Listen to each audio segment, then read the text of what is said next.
the Sportsline Podcast, and we certainly appreciate you hanging out with us. I'm Bubba O'Neill.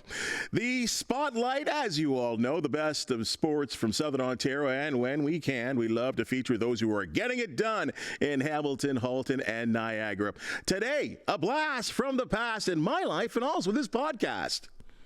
We'll talk about getting it done. This Mohawk College radio graduate has long made his mark as a sports television host, but even more dear to his heart, he's the second of the well-known Foxcroft clan in stripes. Translation? Well, the vice president for Fluke Transport and a Fox 40 executive. In addition, he was a top-notch OUA and NCAA basketball official, and he's a veteran member of the Buffalo Bills chain gang. And you see him at Raptor games, of course, when they want to do replays. He's an NBA replay referee liaison. Steve Foxcroft, guest number 2 on the Sportsline Podcast. And I mean, look, some 4.5 months later, here you are again. Yeah, really appreciate it. Hey, great to be with you all the time. Like you said, blast from the past in the podcast, blast from the past in life as well. Because I was thinking of it today. We go back like decades, right? Like 4 or 5 decades. Yeah, it's been incredible. It's like crazy. Really, like, you fill in, you think about it and it's like, yeah, it's been a while. But then you start to fill in the blanks of, what's going on, with us as friends and then personally in our own lives, and it's like, wow, it's a long time. It is a long time. And we got to say, I was the second ever guest, and I kind of ribbed you about it. Yes, you did. And you had the best answer that, as usual, put a clamp on me when we had our other show for all those years on cable TV. But Bubs just turns to me and goes, no, Donovan Bailey's the first guest, and he's always first at everything he does. So knock it off, you're second. So it's good to be back, though. Second's pretty good. Not bad at all. You got the silver medal. Yeah, that's okay. You're on the podium. I'm on the podium. That's about it. But right. Donovan Bailey. And sadly, I can't remember who's number 3, but no one remembers bronze. That's right. And then the person who loses the bronze medal game, that's even worse, right? Fourth place. Oh, my gosh. I don't have to go back and look at the podcast. And sorry to number 3 and 4. Oh, my God. Now, I'm excited today because I think I've elevated a bit because today it's you and I in the square off. Yes. We get into our box and we go at it, like we've done. Once we changed the format, you did issue and say, like, hey, I got to get on the show for that. Hey, before we get to any of that, I got to ask a couple questions about what's going on in life. And the last time we did hook up was at the Burlington Sports Hall of Fame, where you were the MC. And I would say this to whether the cameras were rolling or not, you were spectacular. You had the whole house just coming down with, whether it's the kind of emotional or the tears or making people laugh. What a great night that was. That's a fun night, and it's really, I look forward to it every year, Bubs, because we're honoring great people. And you and I have said this for many years. If you can be great in our Hamilton, Niagara, Halton region, you're automatically on a world-class level. And that night, we're honoring world-class people. And like you said, like, kind of make them laugh, make them cry, it's an emotional night. And the room is filled with characters. You and I are there every year, but the likes of the Tony Gabriel. And I'll give you this one too. When I arrived today here at CH, sit in the green room for a while, and Lee Knight had signed the board in there. So I took a picture and I sent it to Lee Knight, my favorite Tiger Cat. I remember you saying that. 86 to 89, he's my favorite Tiger Cat. So I sent him a note. He replied right away. And he also mentioned the Burlington Sports Hall of Fame night and said, don't ever give up that gig. Because it's like you said, we're honoring great people. We make them laugh, make them cry. So it was good. It was an unbelievable class this year as well, too. Some people that are well-versed in a variety of different sports, and I was just so honored to hear their stories. Right. Like individually. Yeah, and we had Olympians there this time too. It just went on and on. We honor an official with the Lisa Turbot, the umpire. Oh my goodness, who's going to be on this show soon? Oh, love it. And she will. You'll have to do like 2 episodes with her, right? Because she has stories and tell. And then you get into her with baseball, with umpiring this year. First female. Yeah. Amazing. And there's tons of stories with baseball right now, and maybe the little square box, like we're going to get into in a minute with the strike zone. Like she can talk to that, and Angel Hernandez. There's so much going on. She stood up for. Exactly. You kind of ripped him. I was like, no way. way. But she stood up and said his percentages of correct calls is this and that. And then the other who threw out the Yankees manager for the fans said in the front row. That's right. Like, how can you do that? So we went at. So when you get her in here as a guest, you can pick up where I left off. Hopefully, I certainly will. I will test her, but I'm sure she'll have quite the comeback. Yeah, absolutely. Now, we've got obviously our outstanding staff that are behind the scenes in the control room, and they've done some crack research, and it was really quick, actually. So on the podium, the Sportsline podium, is Donovan Bailey, yes, yourself, and Connie Smith. Oh, there you go. That's pretty good. That's pretty good. I'm honored. I am very flattered. That's pretty good. Connie Smith, the best, right? Growing up with Dan and Connie right here, like in these hallowed walls kind of thing. And I know you guys had the 70th anniversary recently too, and she came to that, and which was just fabulous to see. We didn't know this as some of the younger people, and I'm kind of not really the younger ones. I'm more the middle. What an icon, what a personality, what a beauty, what a great representation for this area in our station. And I think we don't realize too, and this has happened to me over the years with television shows like MASH and Johnny Carson, David Letterman, Jay Leno later on. You and I together growing up, we mentioned it's decades, 4 or 5 decades we've known each other, but how many people do you stay in touch with over 4 or 5 decades? You have friends, but we've stayed close. And someone like Connie Smith or all the others here that I've grown up watching on CH, we've literally invited them into our homes over the years, right? And they feel like part of family too. So when I go up to Connie Smith, it's like I know her more than she knows me. Absolutely, in a way, right? Yeah. And the others too. So that's where it's very special. And you're becoming that now too. You're invited into so many homes, doing the podcasts and doing the sports. And now it's measuring in decades too. So it is. It's very, very special because you look at the footsteps you're following in the sports here under this roof, with going back to Dick Beddoes and Norm Marshall, and it goes on, and Paul Hendrick, Kenny Welch, Fred Anderton. Yeah, like amazing. And Fred's going to be here very soon too. Good. At the end of the month. Good. A little pre-plug, eh? Yeah, gotta let people know, right? Yeah. But I mean, again, someone like him, you're so correct, right? These are the people that set the standard, right? These are the people that set the standard at this network, and these are the people that people recognize and have recognized for years, even years after they're gone. Exactly. Right? Like, I can walk up to people and say, I remember, Dick Beddoes, whatever. And I'm like, I was a kid, and all I could remember was that hat, and him never seeing him without a hat, and had that sort of crusty personality, yet educated, knew his stuff, well respected by people, not just in Hamilton, but around the country. That's right. And especially in the Maple Leaf Gardens too, which was a big thing covering, like there was no Raptors back then. It was basically a little bit of Blue Jays, but the Maple Leafs were the on 11. Covered the game. So it was really great. And I think growing up, it's like what I said, we grew up knowing these people, and they were celebrities. Like meeting Norm Marshall, the first time I met Norm Marshall, and he watched our show. He spoke in our class. Exactly. Right? And he watched our show. And I'm thinking, and we were on TV and cable TV in Halton for many, many years. And to hear Norm Marshall say, I watched you guys every week, and his wife would even say that. What an honor for us, right? To have these icons saying that. So, and then just to close on that with Dick Beddoes and Paul Hendrick and Norm. Can I throw in one more name there to that I really doesn't get talked enough about, and not just in Hamilton, but I think around the country, is Kathy Renwald. Oh my gosh. Kathy Renwald, the first, not the second, the first women's sportscaster to be going in locker rooms. That's right. Not just in Hamilton, not at CHCH.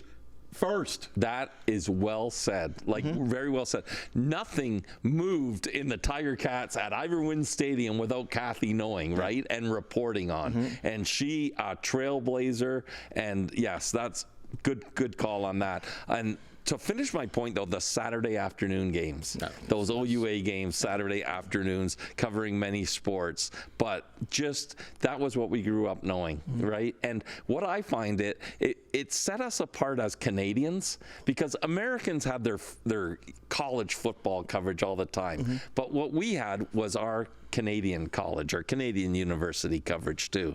And I'm very proud of that. And it was a big part of my fabric growing up too. And I feel it when I'm here. Well, there's no doubt about that, because I can think about, just to close off this point here, there was two aspects of that, and I can think of it for you probably more so even for myself, right? Us growing up in Burlington, me playing, you going to MM Robinson, myself going to Assumption, playing high school football, and wanting to one day be on the CHCH game of the week. That's right. Like it couldn't have got any better than that. That hopefully I get to the next level and I can play on the CHCH game of the week. And then later for me, the pleasure to see you. Now I know you were always more of a basketball guy, and we did basketball here too.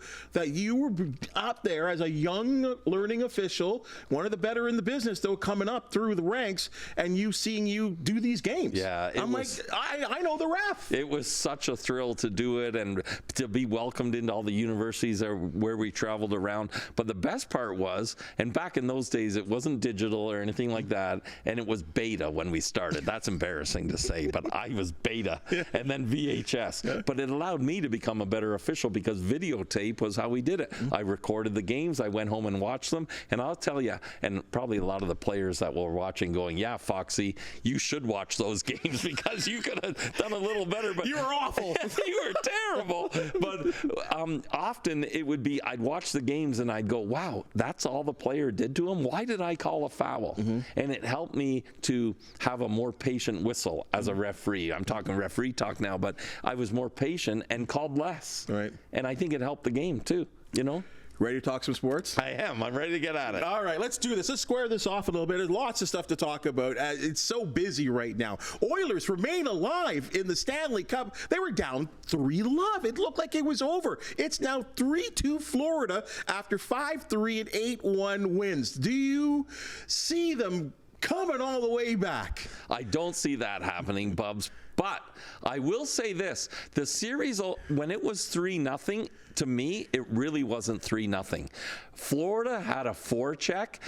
Edmonton turned the puck over a few times. It ended up in the back of their net. So I do think that these games, even though it was 3-0, they were much closer than a 3-0 score. They could have gone either way. Edmonton made a few mistakes that were capitalized on by Florida. And in the last two games, bingo bango, it's gone the other way, where Edmonton, it's not necessarily with a forecheck, but Bobrovsky has looked human all of a sudden, hasn't he? I think it's interesting that all of a sudden in these last two games, and we're going to see what we saw in Game 5, they have found a way, the Oilers, to open the game with getting good goaltending and scoring shorthanded goals. Yes. That's a huge emotional lift. Here's the one, Connor Brown, right? Like shorthanded, turns it the other way, and scoring first on the road is huge. Scoring on special teams, like, you know, at the start of the series, everyone was saying Florida, the most penalized team, they can't take penalties in this series or they're going to pay the price. Well, in the first few games, they didn't pay the price because of Bobrovsky. And this was Kachuk making I actually thought that was it. And he might have been better taking the net off the moorings there. But he didn't, and McDavid sealed the deal. But they talked about Florida having to stay out of the penalty box. In the first two games, it didn't hurt them because Bobrovsky stood on his head. In the last couple games, the power play they're owning it. Edmonton has shown up. So what they said before the series started, although it didn't affect the first few games, it's come into play now. So I still think Florida wins this thing. In 6 or 7? I think in 7. I agree with you. There's no way Florida's winning in Edmonton. It's gonna. I mean, who knows? Maybe Shania Twain Part 2, right? Like maybe the encore. The encore performance. Anything to get that team over the top, and I think they're going to be ready. I think they sense it.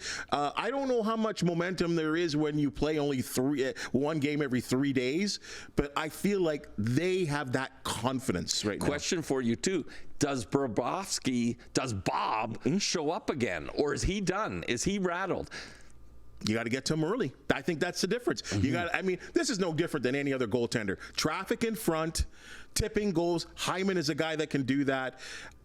Even if it means running him over once or twice early in the game to set a tone, right? Like, I don't know. I think they're, as they say, they're in their kitchen. They are in their kitchen for sure. Just like I got in your kitchen when you were at Assumption and I was at MM. I don't care what you put up in these bubbles, Bubs. I know there's something going on behind the scenes here, but I'm not buying it.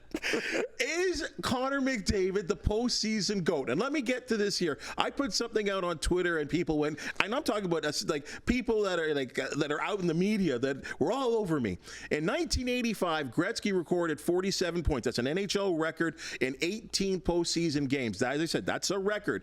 Right now, Connor McDavid has 42 points in 23 games. I think Gretzky's still the best, but people are telling me that it's harder to score goals. The goaltenders have that tiny equipment, that they're not as athletic. Anyway, the floor is yours. What record? Because it looks like McDavid may break the record.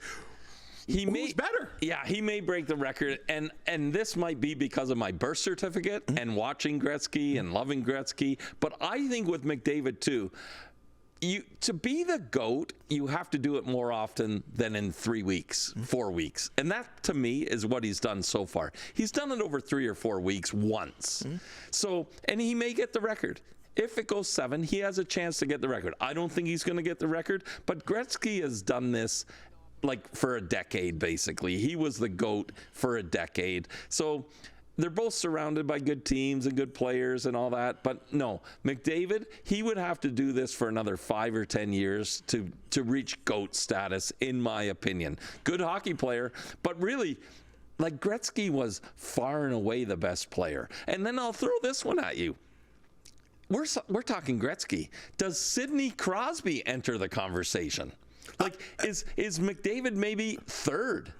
I think he is third, because I would put Mario Lemieux ahead of him. Good call. Right? There you go. That's just me, right? And I don't care if if scoring was easier, or I just, the way I see it, I think when you have to look at it too, and you raise a great point about the frequency. When you look at that top 10 list, again, I'm just coming off the top of my head. I could be, don't be all over me if I'm wrong here, folks. I think on the top 10 scoring list in the postseason, Gretzky's on it at least 5 times, right? 5 times, maybe even 3 times in the top 5. Right? McDavid is there, and he may well continue to do this for other times in his career. And I think also, even though there's the points, and I don't know how much you judge points, but Gretzky's got titles. That's right. And I think you have to get that title before you start throwing around the word GOAT in playoffs, regardless of points, right? And I still think you also have to factor in put in as a factor that when Gretzky was playing, the first round was only 5 games, a best of 5. Everything's a best of 7 now. So you're going to have an opportunity in each postseason to have more points than Wayne Gretzky did, and many others well before him as well too. Hey, we even go further back. What about when the first round was a best of 3, second round was a best of 5, and then best of 7 after that for the championship rounds? You got to keep the engraver busy. And Gretzky, he kept the engraver busy. And McDavid, he hasn't even got his name on the cup once yet. So this is still a story that will play out. We'll maybe judge it in another 10 years. But right now, Gretzky. I go with Gretzky. All right, I saw you sitting in section 103, I believe that is, for the home opener for the Hamilton Tiger Cats. Just a mind-blowing, shocking 33-30 loss to the Saskatchewan Roughriders, who scored 13 points in the final 2 minutes of the contest and steal the victory. The Tiger Cats 0-2 now in the season. The Roughriders 2-0. Do you trust that the Tiger Cats, and it could start this Sunday when they go to Regina for the Roughriders their home opener, do you believe they'll turn around their season in a hurry? Well, I loved when you had Coach on after the game, and you brought up that point of they have a chance to redeem this tough loss right away in a week's time. But then you added the point of, well, it only redeems itself if you go out and win. That was RJ Broadhead. Yeah. Is that what RJ said? Broadhead. Yeah. So it only redeems itself if you go out and win. And you've coughed up a 10-point lead with 5 minutes to go. So the teeter-totter is going to look like I'm negative. But at the end, I'm going to be positive. Okay. So, but let's go over a few things that irked me a little bit, other than just the 10-point you're up 10 with 5 minutes to go. You should close the deal. And I think they did a few things wrong during the game. First of all, the first drive of the game, I think, came back to haunt them. They were rolling, and they settled for a field goal. 4 points. 4 points that they didn't get there. Would have came in handy at the end of the game. The other thing, in the second quarter, they punted the ball. And I'm not totally sold yet on our special teams coach. So it's going to be another thing that plays out like the Connor McDavid story. But they did like an American play where they down the ball at the 1 yard line, but that in Canadian football is a no yards penalty. So Saskatchewan ended up getting the ball at the 16 yard line. And I debated with people, and they said, no, you're going for field position there. And I'm arguing, no, you take the single point and give up another 15 yards in field position. It's the CFL. It's a big field, and the defense was playing decent in the first half. So a couple things there. Then with 5 minutes to go, up 10, they played not to lose. And here we go. This is good Bo Levi right here. He was good. Stepped up in the pocket. He looks great, eh? He does. This is not Bo Levi at all. But with 5 minutes to go, they ran the ball right up the gut. 3 different drives on first down, and they're announcing that they're trying to run the clock out. Excuse me, it's the CFL. You can't do that with 5 minutes to go. With 3 minutes to go, the other team's going to get 2, maybe 3 more possessions. So we had in the last 3 drives too many 2nd and 10s. So I think that's something that I want them to clean up and keep the pedal to the metal, Bubs. You have to keep the pedal to the metal. It's the CFL. So we handed the ball back to Saskatchewan too many times. Sorry to ramble on, but the positive to it, as I said, the teeter-totter might seem that I'm negative. I like this football team. They're 0-2, but they're a way better football team. And I think Coach, I like Coach. I think he's good, and I like Bo. Got to keep him upright and healthy, but good football team. I'm okay with them. Yeah, I think that you're going to turn the corner real quick, and for all those reasons. And I think, yeah, you're right. They're young, and really, history has shown us that it's been a trend over the last 3-4 seasons where they've been 0-2, 0-3, 0-2. Like it's a weird trend in Hamilton. Now, maybe a lot of that has to do with the fact that for whatever reason, the schedule makers has always backlogged a lot of their games at home in the second half of the season. They've always got to go out west early, and maybe not this season so far where East are 4-2 versus the West, but that's not the trend normally. Normally the West is always the best, right? So those are tough games that the Tiger Cats have. I just thought in front of the home crowd up 20-7, you got to find a way to put that game away. Done. That's it. Like no, nothing. I don't want to hear it. Like, that you got to put it away. And I know the other team's trying hard, and we hear about halftime adjustments and all that kind of stuff. And, but I still thought, okay, you know what? Rough Riders got 10 early points in the third quarter, but then I saw the Tiger Cats wrestled back that momentum. But like you said, you got to find a way to close that out. Late in the game, Barlow comes up with his third sack. It's 2nd and 17. Trevor Harris, for as good as he is, you can't allow him to convert a 2nd and 17 plain. And I'm not saying anything that the Tiger Cats wouldn't be saying, right? You can't allow that to happen. Yeah, 2nd and 17, and the guy catches it and had his knees knocked out too, right? He couldn't even walk. Katsutonis took him apart. Yeah, he couldn't even walk after making the catch, but they got the first down out of it. But here's what I'll say about being 0-2 this year and why I feel a little better. The losses haven't been as bad as previous years. So we're 0-2, but we looked okay. It was Saskatchewan, though, too. Like, for what you say there about getting the job done when you're up like that late in the game, because we're playing Saskatchewan. We're not playing like the Winnipeg Blue Bombers of a couple of years ago who are rolling, Get the job done.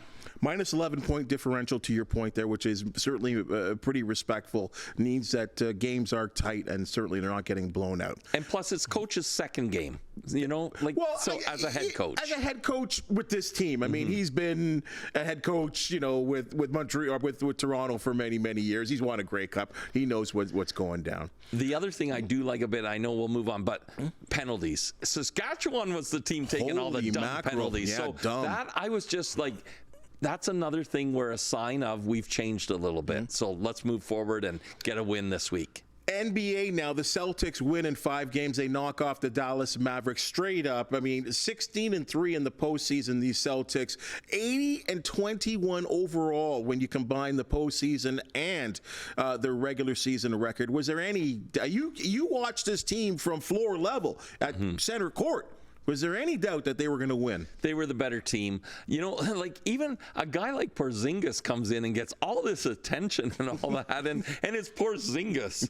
But the thing with the Celtics, too, is their brainwaves. Like the coach is more like a Harvard grad. Tatum is speaking to Harvard grads. Like these guys are smart, too, and they're, even though I don't love them, they're likable. They're likable, I think. And Doncic, too, he seemed to run out of gas, and everyone was throwing dirt on him for not playing defense and that, and blaming the refs. And he's a bit of a crybaby. He was a bit of a crybaby, but you also got to realize that's what he is. Like he only brings it on one end of the floor no matter what. So kind of like Porzingis that way too, right? So, but the Celtics, yeah, better team. They were well coached. They got the job done. But they had to be like one of those teams that had to lose before they win. Yes. Like they had a lot of heartbreak over the last few years, including tough series against Toronto going back a handful of years too. So, you know, Celtics were the better team. They got the job done. You could almost see that game 4 when they lost by like 100. 38.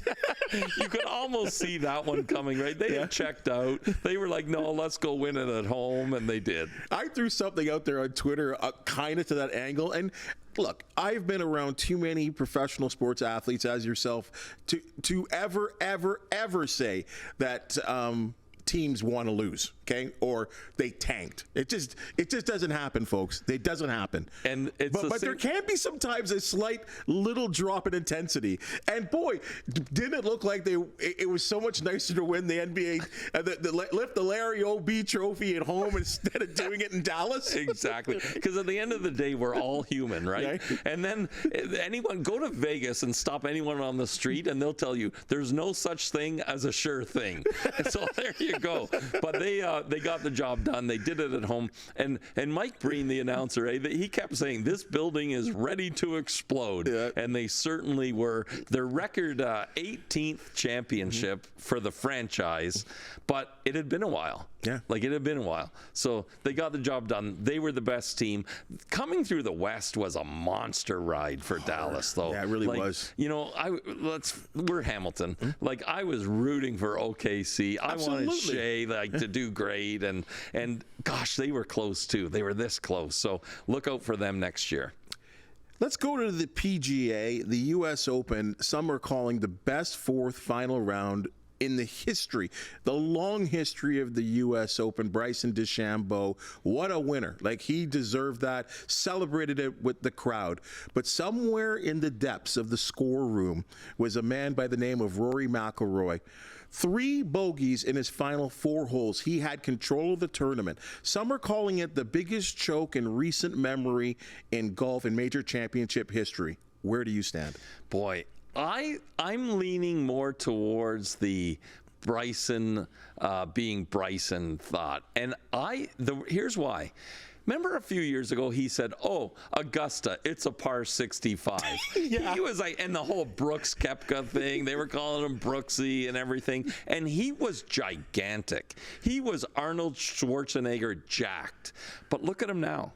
He's changed everything about himself, his body, the way he looks at it. He's a much more humble guy. He's a man of the people. So I give him credit for recognizing that, let's face it, he was a bit arrogant. He was a bit of a goof. And he thought he could overpower golf courses by jacking himself up. But he's slimmed down a little bit. He's still muscular and in shape and all that. But he looks more like the rest of the golfers, where he thought he could just transform the game. So I like to look at it that way. Now, Rory, look at that. That's me on the 18th hole at any course around here. So I get it. That was Bryson. Sorry, that was Bryson. Here's Rory. The door is open right now, right? Yeah, and there's Rory. Sorry, I messed that up. But I don't know. Is it the all-time choke, or is it just Pinehurst number 2. Like, I played Pinehurst number 2. You're familiar with this course. Like, we are down there. We're like, and look at that, the celebration, the glory there. That's getting the job done. I love seeing this here. And that's real. Like, that's real. That's real, too. You know, Rory is ticked. He did the trunk slam. And again, I've left Chateau Golf Course slamming my trunk and driving off like him, you know.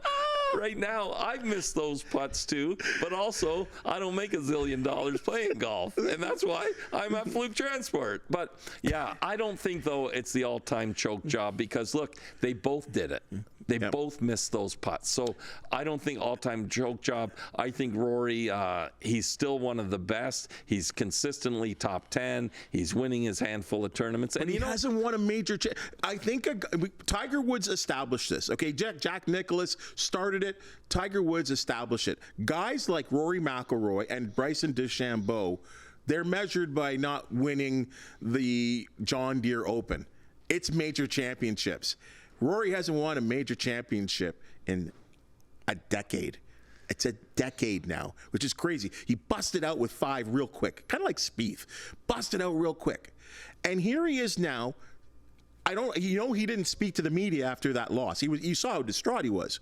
And then he put out a post on X or Twitter or whatever you'd like to call it, saying that he's taken a break from golf and won't return until the Scottish Open, which I think is 3 weeks from now. Like, he's clearly affected here. He's going to take a month off, and it's needed. He needs to clear his head out right now, because that's where it is. When you miss putts like that, for both of them too, it's pressure. It's what's in your head, because it's not talent at that point. So with Rory, boy, it's been 10 years, but do we expect too much from him?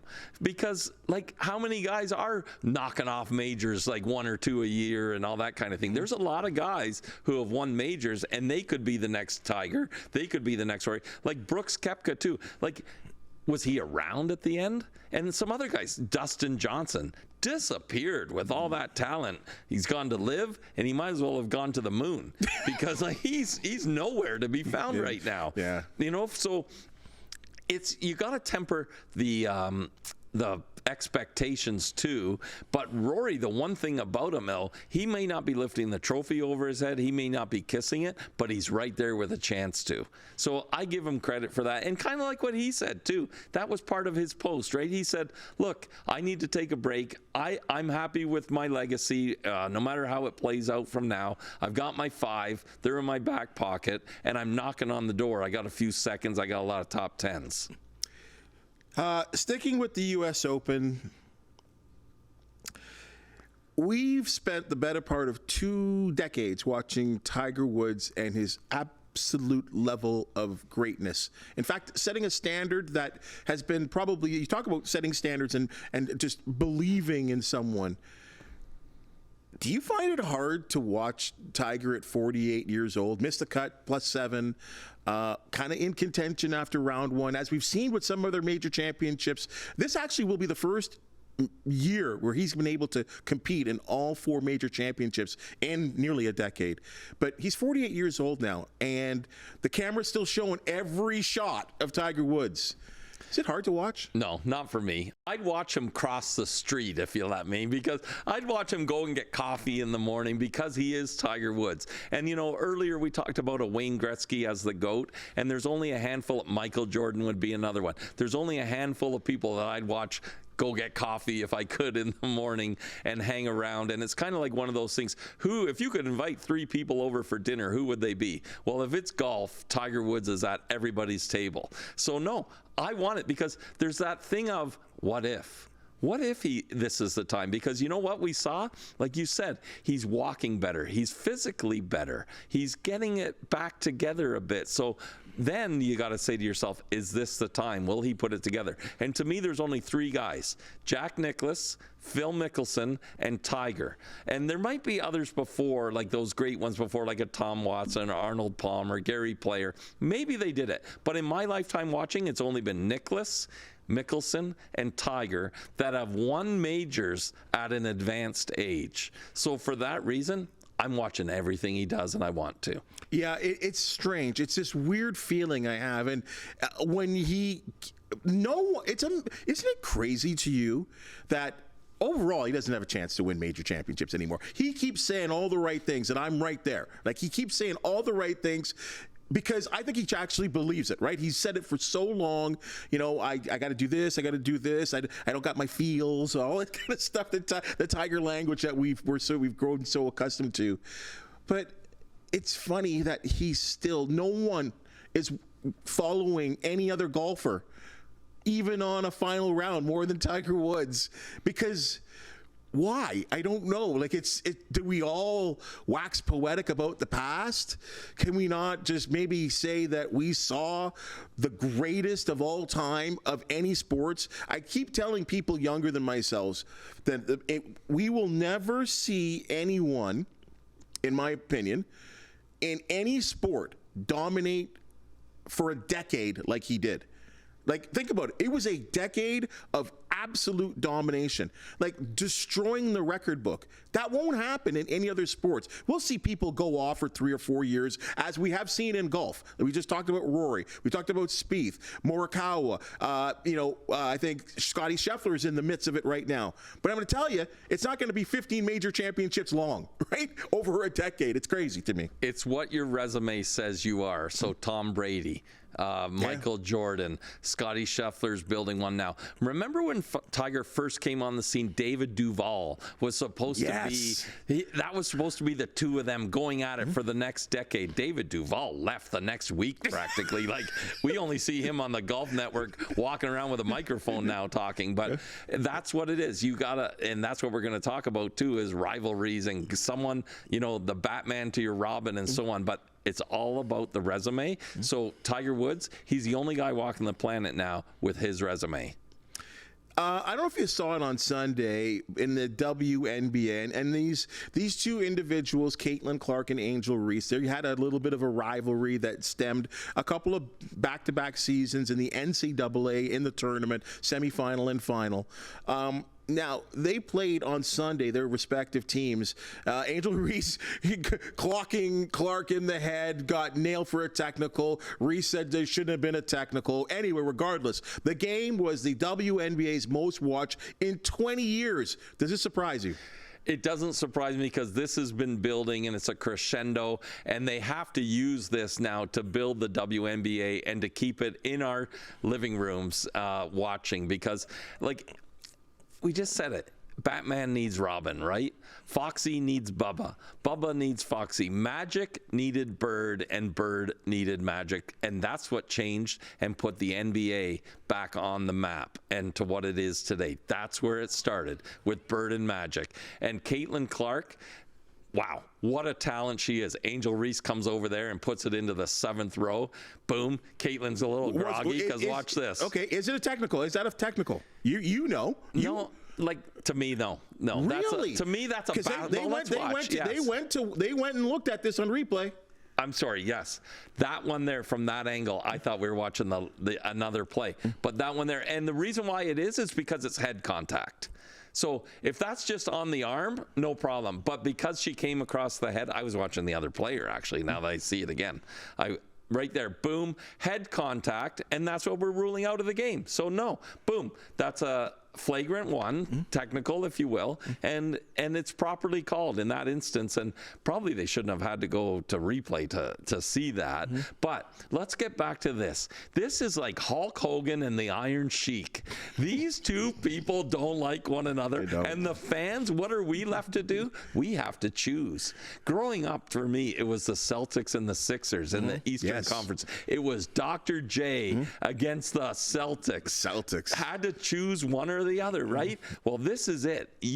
There's no in between. There's no, Caitlin Clark, but Angel Reese is good. No way. Yeah. You are fiercely divided, and you're on the side of one or the other, and it's great for the WNBA, and it's great. Can you imagine when Caitlin Clark or Angel Reese come to Toronto with the new franchise? Like, you won't get a ticket. It's going to be great. Well, it will be great, and you're right. The rivalries are certainly needed, and both of them are playing the part. I think Angel plays it probably a little bit more. She's less coy about it because she's very vocal about it, and the fact that she, as you said, I thought to myself when I saw that replay, that you just clobbered someone in the coconut. How could you not say that's a technical? I agree, you're trying to swat the ball away, but you just hit her in the head, and you're right. I'm glad you brought that up. That we're trying in sports to prevent head injuries and that kind of stuff, and it was a bad look. But regardless, though, people are watching, and that's good. And no matter what, whether it's people getting clocked in the head or people going off for 35 points, I think there's a lot of people out there that in the WNBA would wish we would be talking about other players other than Caitlin Clark. But it is what it is, and ride the success while you can. It's appointment television, and not too much is appointment television. Here's my Sunday. Caitlin Clark and Angel Reese at noon led right into the leaders teeing off of the U.S. Open Golf. So it's appointment television. So, and the one thing you said there, Bubs, that I have to say, Angel Reese is playing the part. Don't think that Caitlin Clark isn't either, the way, because the more rough around the edges Angel Reese gets, the more just perfumey that Caitlin Clark gets, and she just gets more all-American, down to earth, apple pie. Oh yeah, it gives me something to work for. I'm not on the Olympic team, so yeah, that'll give me something to motivate me and work hard for. And Angel Reese, wow, you don't deserve to be on the Olympic team, and I'm going to clock you in the head and everything. So the worse that Angel Reese, it just separates it more, right? Angel Reese is going one way, while Caitlin Clark, I'll just be nicer going the other way too. So it's making what's upsetting the girls in the WNBA is a lot of the fan base, or at least the people that actually are kind of the outskirt fans. They're going to Caitlin Clark, and they're buying the I got to work harder that conversation. Exactly. Anyway. She's going the other way, so it's great, and it's getting eyeballs, and that's what it's all about.